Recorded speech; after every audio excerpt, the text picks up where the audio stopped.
جاوید جمال گوشی، شیخ عبدالقادر جیلانی، جنہیں غوث اعظم بھی کہتے ہیں، بہت بڑے بزرگ اور ولی اللہ ہو گزرے ہیں۔ آپ کی ساری زندگی تبلیغ و اشاعت اسلام میں گزری۔ بے شمار لوگوں نے آپ سے روحانی فیض حاصل کیا۔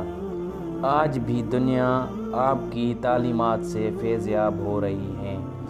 آپ کو بچپن سے ہی علم حاصل کرنے کا بے پناہ شوق تھا۔ آپ نے ابتدائی تعلیم تو اپنے قصبے جیلان میں ہی حاصل کی، لیکن دین کی اعلیٰ تعلیم حاصل کرنے کے لیے بغداد جانا پڑتا تھا۔ اس زمانے میں گاڑیاں اور موٹر کاریں نہ تھیں، اس لیے لوگ قافلوں کی صورت میں پیدل سفر کرتے تھے۔ چنانچہ آپ کی والدہ نے آپ کو بھی بغداد جانے والے ایک قافلے کے ہمراہ روانہ کر دیا۔ سفر پہ روانہ ہونے سے پہلے آپ کی والدہ نے آپ کو کچھ خوراک اور 40 اشرفیاں گزر اوقات کے لیے دی۔ آپ کی والدہ نے یہ اشرفیاں آپ کی قمیض کی تہہ میں سی دی تھی تاکہ محفوظ رہیں، اور چلتے وقت آپ کو خاص طور پر نصیحت کی کہ بیٹا ہمیشہ سچ بولنا اور جھوٹ کے قریب نہ جانا۔ آپ نے ماں کی اس نصیحت کو غور سے سنا اور سفر پہ روانہ ہو گئے۔ قافلے کے لوگ ڈرتے ڈرتے سفر پہ روانہ ہوئے۔ انہیں اس بات کا بھی خدشہ تھا تاکہ راستے میں ڈاکو قافلے پر حملہ نہ کر دیں، کیونکہ ان دنوں راستے غیر محفوظ تھے اور ڈاکو اکثر قافلوں کو لوٹ لیا کرتے تھے۔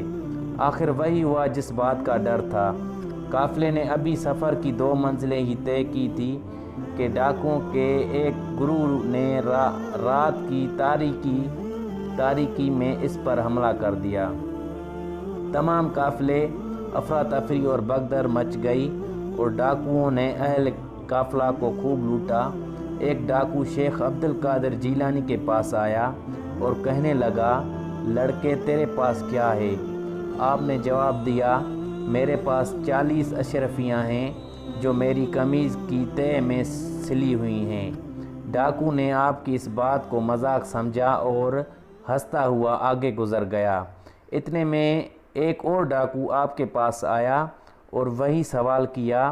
آپ نے پھر وہی جواب دیا۔ وہ ڈاکو یہ جو اب سن کر حیران ہوا اور آپ کو پکڑ کر اپنے سردار کے پاس لے گیا۔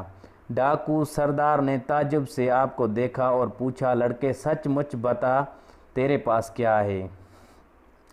آپ نے وہی بات دہرائی۔ آپ کی یہ بات سن کر سردار کی حیرت کی انتہا نہ رہی۔ آپ نے اپنی قمیض کی تہہ کو کھولا تو پوری 40 اشرفیاں زمین پر گر پڑیں۔ اشرفیاں دیکھ کر سردار کی آنکھیں حیرت سے کھلی رہ گئی۔ اس نے آپ سے مخاطب ہو کر کہا، لڑکے تو نے سچ بول کر اپنا راز کیوں فاش کیا؟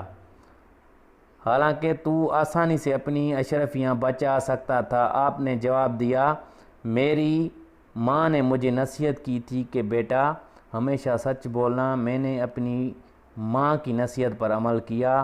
آپ کا یہ جواب سن کر سردار اس قدر متاثر ہوا کہ بے ساختہ اس کی آنکھوں میں آنسو آ گئے اور سوچنے لگا کہ ایک طرف یہ لڑکا ہے جسے اپنی ماں کی نصیحت کا اس قدر خیال ہے، اور دوسری طرف میں ہوں کہ میں اپنے مالک حقیقی احکام سے غافل ہو کر بے گناہ لوگوں کو لوٹتا ہوں۔ اس کے دل سے غفلت کا پردہ دور ہو گیا۔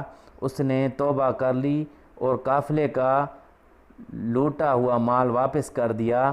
اس طرح آپ کی سچائی کی بدولت ڈاکوؤں کی اصلاح ہو گئی اور وہ نیکی اور پرہیزگاری کی زندگی گزارنے لگے۔